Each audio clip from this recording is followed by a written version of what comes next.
$, যার only 3% alternative medical care আছে।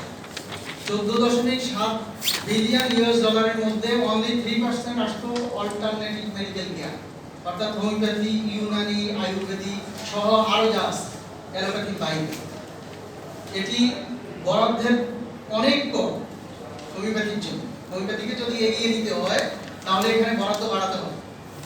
যে কারণে আজকে আমাদের দাবির মধ্যে রয়েছে জাতীয় বাজেটের 10% হোমিওপ্যাথির জন্য যাতে বরাদ্দ করা হয়।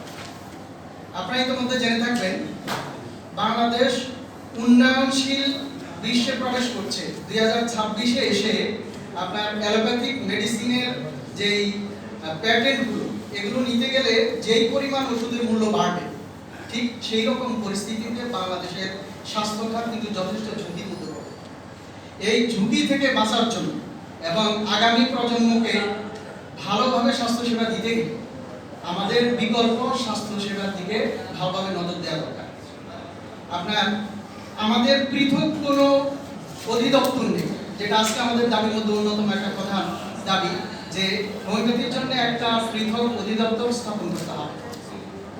আমাদের পার্শ্ববর্তী দেশ ইন্ডিয়াতে অল্টারনেটিভ মেডিকেল কেয়ারের জন্য পৃথক মন্ত্রণালয় রয়েছে, আয়ুষ, কিন্তু আমাদের সেক্ষেত্রে পৃথক অধিদপ্তরই নেই।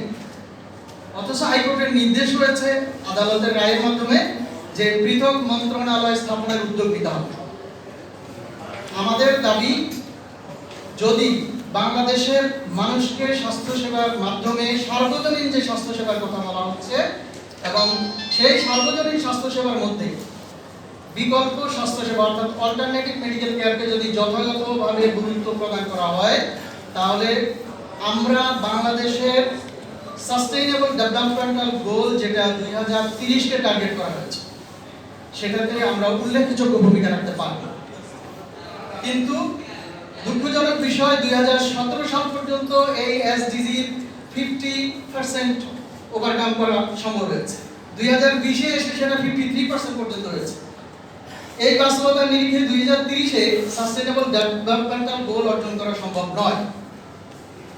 ফলে যদি হোমিওপ্যাথিকে বিশেষভাবে গুরুত্ব দেওয়া হয় এবং আমাদের যে শিক্ষিত জনশক্তি অর্থাৎ ডাক্তারবৃন্দ রয়েছেন যারা হোমিওপ্যাথিক এবং মডার্ন মেডিকেল সায়েন্স সম্পর্কে ব্যাপক শিক্ষায় শিক্ষিত, তাদেরকে যদি কাজে লাগানো হয় তাহলে 2030-এর মধ্যে এসডিজি বাস্তবায়নে আমরা গুরুত্বপূর্ণ ভূমিকা রাখতে সক্ষম হব।